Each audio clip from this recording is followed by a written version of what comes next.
नमस्कार, मैं हूं राज और आप देख रहे हैं प्योर पॉलिटिक्स। पिछले कुछ दिनों में शेख हसीना ने जिस तरह से फाइट बैक किया है, उससे यह साफ लग रहा है कि अमेरिका ने बांग्लादेश में जो साजिश रची थी, वो अब सफल नहीं हो पाएगा। आप याद कीजिए, बांग्लादेश छोड़कर जिस दिन शेख हसीना भारत आई थी, कितनी डरी सहमी थी। उस वक्त हसीना के बेटे साजिब वाजिद ने कहा था, वो इतने डर गए थे, डर का माहौल देखिए। उन्होंने कहा कि उनकी माँ राजनीति में वापस नहीं आएंगी। सोचिए, एक महिला जो बांग्लादेश की प्रधानमंत्री थी, वहां से उनको हटाया गया, भारत वो आई, इतनी डरी थी कि उनके करीबी ये कहने लगे कि अब तो वो कभी राजनीति में आएंगी ही नहीं। उनके बेटे ने कहा कि मैं बहुत निराश हूं कि उनकी इतनी मेहनत के बाद भी मुट्ठी भर लोग जो माइनॉरिटी में हैं, क्योंकि देखिए 2024 में जो वहाँ चुनाव हुए थे, उसमें शेख हसीना को ज़बरदस्त बहुमत मिला था। तो उनके बेटे ने कहा कि मुट्ठी भर जो लोग हैं वो उनके खिलाफ उठ खड़े हुए हैं और हालत ये हो गई कि उनकी माँ को बांग्लादेश छोड़ के भागना पड़ा। तो उन्होंने कहा कि अब मेरी माँ कभी राजनीति में नहीं जाएगी। आप समझिए कि किस तरह से डर और दहशत का माहौल था शेख हसीना और उनके पूरे परिवार में। इतना ही नहीं, अंतर्राष्ट्रीय स्तर पर भी शेख हसीना बिल्कुल अकेली पड़ गई थी। वो अमेरिका, ब्रिटेन या किसी यूरोपीय देश में शरण चाहती थी, लेकिन देखिए अमेरिका ने क्या किया। इतना स्वार्थी देश है, वो अपने फायदे के लिए लोगों को इस्तेमाल करता है, देशों को इस्तेमाल करता है। अब जैसे ही शेख हसीना मुश्किल में दिखी तो अमेरिका ने वीज़ा कैंसिल कर दिया। मतलब अपने देश में हसीना को शरण देने के लिए वो तैयार नहीं था। अब शेख हसीना ब्रिटेन में शरण चाहती थी, कोशिश की, लेकिन अमेरिकी दबाव में ब्रिटेन ने भी शरण देने से मना कर दिया। वो भी तब जब उनकी भतीजी वहां की पार्लियामेंट की मेंबर है। तो आप समझ सकते हैं कि वो किस तरह से पूरी तरह से अलग थलग पड़ गई थी। ये और बात है कि नरेंद्र मोदी ने मित्रता निभाई और अमेरिकी दबाव को ठुकरा कर भी शेख हसीना को भारत में शरण दिया। ये मित्रता नरेंद्र मोदी ने जो निभाई है, वो अपने आप में एक मिसाल है। अब देखिए, शेख हसीना के साथ ये सब जो कुछ हो रहा था, वो एकाएक नहीं हुआ था। ये पूरी तरह से किसी स्क्रिप्ट का हिस्सा लग रहा था। और जब मोहम्मद यूनुस को बांग्लादेश में नई सरकार का चीफ एडवाइजर बनाया गया, तो बिल्कुल स्पष्ट था कि सारी स्क्रिप्ट कहाँ लिखी गई है? अमेरिका में। ये सारी स्क्रिप्ट अमेरिका में बैठकर लिखी गई, क्योंकि हर कोई जानता है कि मोहम्मद यूनुस कौन है। वो अमेरिका की स्टूज हैं, वो अमेरिका की कठपुतली हैं। उनके ऊपर बहुत सारे आरोप थे बांग्लादेश में। हाई इंटरेस्ट रेट पर वो लोगों को लोन देते थे, गरीबों को, गरीब से गरीब लोगों को वो बिना किसी कोलैटरल के लोन तो देते थे, लेकिन इंटरेस्ट रेट बहुत हाई होता था। इसीलिए उनके बारे में ये कहा जाता था, उन पे आरोप लगता था कि वो गरीबों का खून चूसते हैं। खुद शेख हसीना ने कई बार ये कहा था। उनके खिलाफ भ्रष्टाचार के गंभीर आरोप थे, लेकिन आप देखिए कि जब से वो चीफ एडवाइजर बने हैं, उसके तुरंत बाद से उनके खिलाफ जो इस तरह के भ्रष्टाचार के मामले हैं, वो धीरे धीरे वापस लिए जा रहे हैं।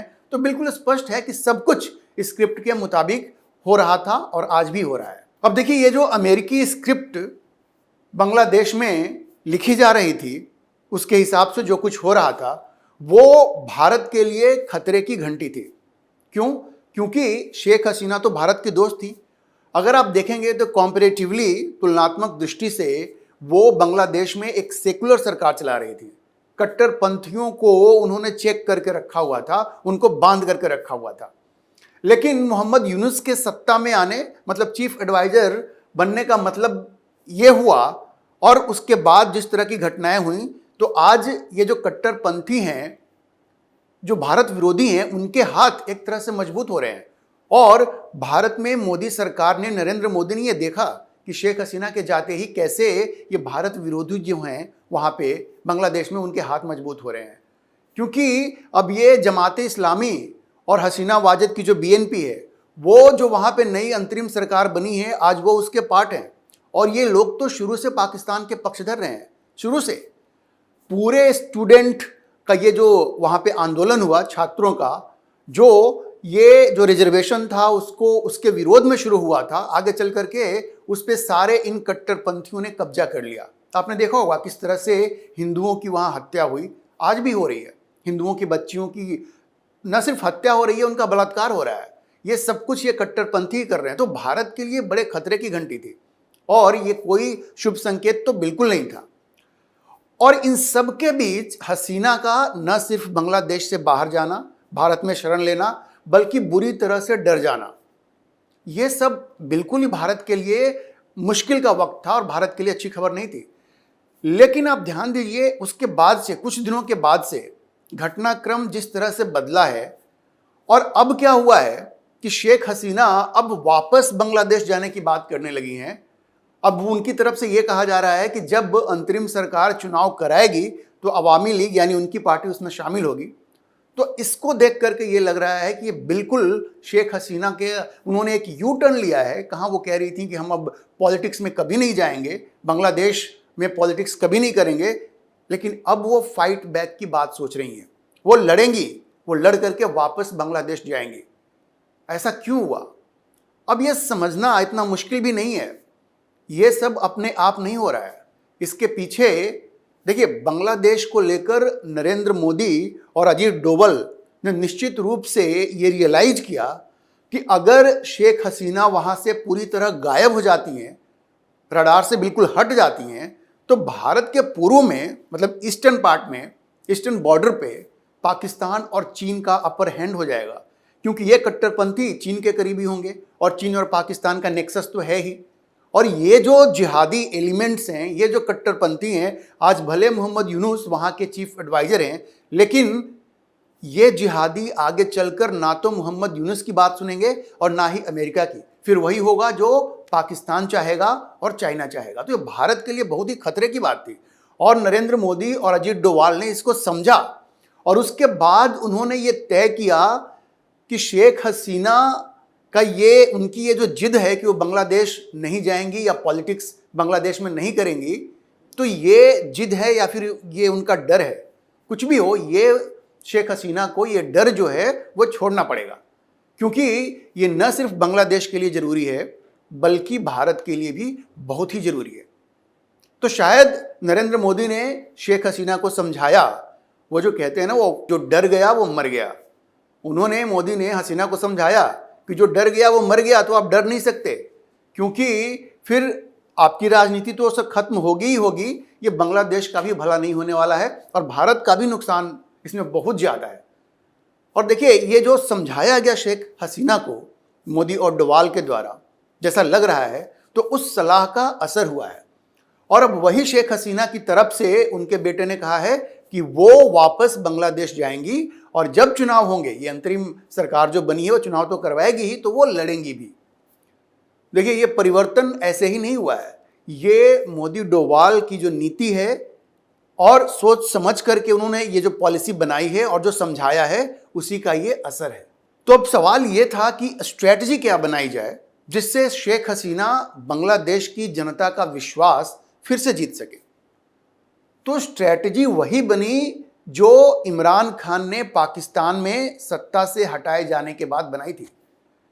उन्होंने अमेरिका को खुलकर टारगेट किया था। और देखिए, होता क्या है कि जितने भी मुस्लिम देश हैं, अब कहने के लिए बांग्लादेश एक सेकुलर कंट्री है, लेकिन वहाँ का स्टेट रिलीजन इस्लाम है और एक तरह से मुस्लिम कंट्री उसको कहेंगे। जहाँ भी मुसलमानों की संख्या ज़्यादा है, वहाँ एक फीलिंग जरूर रहती है कि अमेरिका एक शत्रु देश है। वो अमेरिका को शत्रु समझते हैं।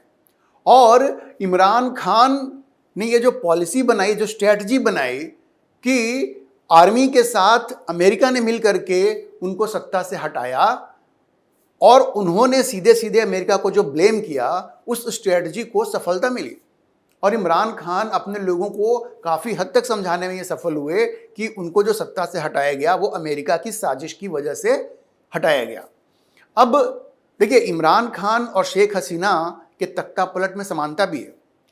उसकी एक खास वजह क्या है, मैं आपको बताता हूँ। पाकिस्तान में जब इमरान खान को हटाया गया तो हर किसी को मालूम है कि आर्मी का उसमें सीधे सीधे हाथ था।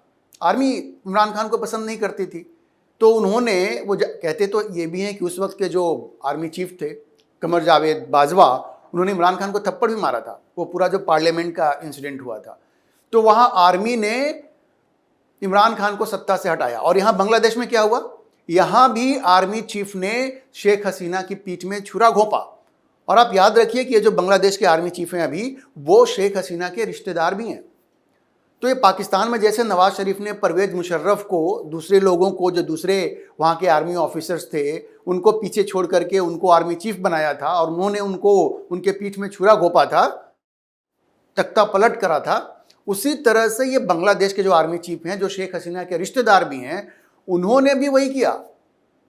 आप ये जान लीजिए, शेख हसीना बांग्लादेश से भागने के लिए इसलिए मजबूर हुई क्योंकि पाकिस्तान की आर्मी ने उनका साथ देने से साफ साफ मना कर दिया।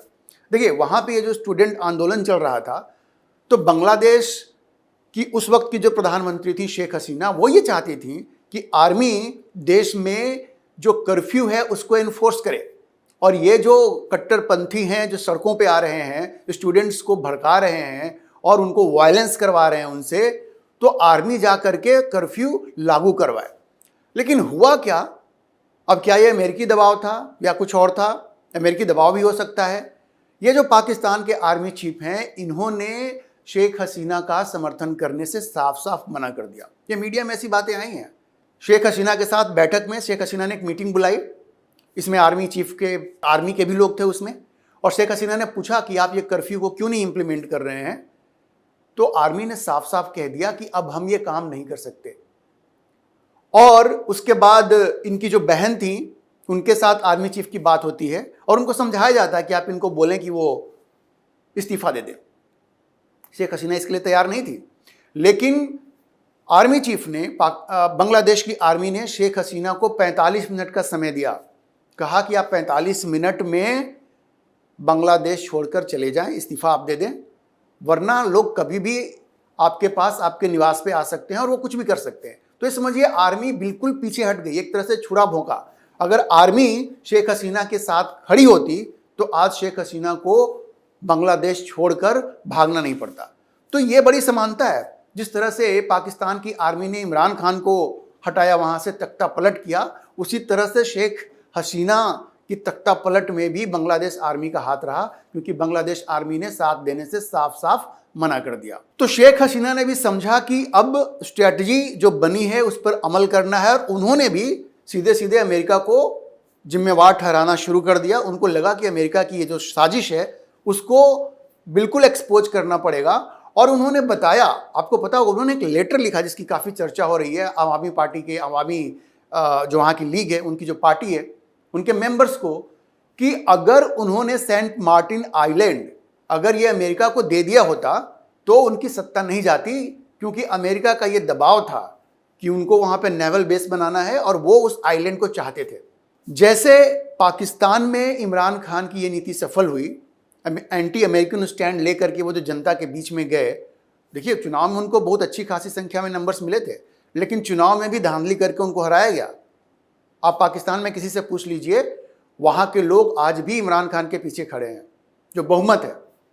तो जिस तरह से पाकिस्तान में ये जो एंटी अमेरिकन स्टैंड था इमरान खान का, ये सफल हुआ, उसी तरह से शेख हसीना की रणनीति, ये जो उन्होंने अभी रणनीति बनाई है अमेरिका पे, जो उन्होंने जो आरोप लगाया है कि सेंट मार्टिन आइलैंड वो चाहते थे और जब नहीं दिया तो उनको सत्ता से हटा दिया। अब आर्मी उसमें इन्वॉल्व है कि नहीं है, ये बातें धीरे धीरे खुलेंगी उसमें, लेकिन जिस तरह से आर्मी ने शेख हसीना को सपोर्ट करने से मना कर दिया, इससे साफ लग रहा है कि जो बांग्लादेश की आर्मी है वो भी अमेरिका के साथ किसी न किसी तरह से मिली हुई है और इस पूरे साजिश में वो शामिल है। तो ये जो शेख हसीना की रणनीति है, जो बिल्कुल स्पष्ट है कि मोदी और डोवाल के इशारे पे बनाई गई है, ये सफल हो सकती है। भले इसमें कुछ टाइम लग सकता है, 5-6 महीने लगे, साल भर लगे, लेकिन ये रणनीति पाकिस्तान में सफल हुई है और ये बांग्लादेश में भी सफल हो सकती है। तो हम ये कह सकते हैं कि नरेंद्र मोदी ने अमेरिकी प्लान को एक तरह से नाकाम कर दिया है। क्यों? क्योंकि अमेरिका ये चाहता था कि शेख हसीना बिल्कुल बांग्लादेश छोड़ ही दें, भारत में ही रहें और वहाँ की पॉलिटिक्स में वो ना जाएं। उन्होंने इतना डरा दिया था शेख हसीना को, लेकिन नरेंद्र मोदी ने जब से ये समझाया उनको कि जो डर गया वो मर गया, ये जो संदेश दिया, तो एक तरह से फिर से शेख हसीना लड़ने के मूड में आ गई हैं, फाइट बैक के मूड में आ गई हैं और वो वापस जाएंगी, ऐसा उन्होंने कहा है। अब देखिए, ये सिर्फ अमेरिका की रणनीति ही नाकाम नहीं हुई है। अगर इस खबर में कोई सच्चाई है कि राहुल गांधी और वहां की बीएनपी, बांग्लादेश नेशनलिस्ट पार्टी हसीना वाजिद की, उसके एक नेता के बीच में लंदन में मीटिंग हुई और इस तरह का कोई प्लान बना, तो अगर वो कोई कॉन्स्पिरेसी थी तो वो भी असफल हुई है। तो कह सकते हैं कि राहुल गांधी के लिए भी एक सेटबैक है। हालांकि अभी इसका कोई कंफर्मेशन नहीं हुआ है कि ऐसी कोई मीटिंग लंदन में हुई थी जिसमें ऐसा वो कोई प्लान बना था। लेकिन अगर ऐसा कुछ हुआ था तो अमेरिकी ये जो कॉन्स्पिरेसी थी उसके साथ साथ इस मीटिंग में जो कॉन्स्पिरेसी बनाई गई थी, रची गई थी, वो भी असफल हो गई है। तो ये नरेंद्र मोदी के विदेश नीति की एक और कामयाबी है। एक माहौल वो था जहां पे शेख हसीना, जो भारत की एक मित्र हैं, हमेशा भारत के साथ खड़ी रही हैं, चाहे वो पाकिस्तान का मुद्दा रहा हो, चाहे सार्क का मुद्दा रहा हो, कहीं भी उन्होंने भारत को खुल के सपोर्ट किया। उनका सत्ता से बाहर जाना ये भारत के लिए बहुत बड़ा झटका था। लेकिन नरेंद्र मोदी ने इस झटके को भी संभाल लिया है और शेख हसीना को यह समझाया है कि भागने से काम नहीं चलेगा, आपको वापस जाना है, लड़ना है और फिर से सत्ता हासिल करना है। अच्छी बात यह है कि शेख हसीना भी इसके लिए राजी हो गई हैं और अभी बहुत कुछ बांग्लादेश में होना बाकी है। जब ये मोहम्मद यूनुस, ये जो अंतरिम सरकार है, ये जब चुनाव करवाती है तो अवामी लीग वहां पे शामिल होगी और उस वक्त देखना होगा कि चुनाव में क्या होता है। लेकिन इतना स्पष्ट है कि मोदी और अजित डोवाल ने जो स्ट्रैटेजी बनाई शेख हसीना के कमबैक की और शेख हसीना को ये साहस देने की, वो कामयाब होती हुई दिख रही है, निश्चित रूप से दिख रही है। अभी के लिए इतना ही। अगर आपको ये वीडियो पसंद आया हो तो आप इसे लाइक करें, शेयर करें और चैनल को सब्सक्राइब करना ना भूलें।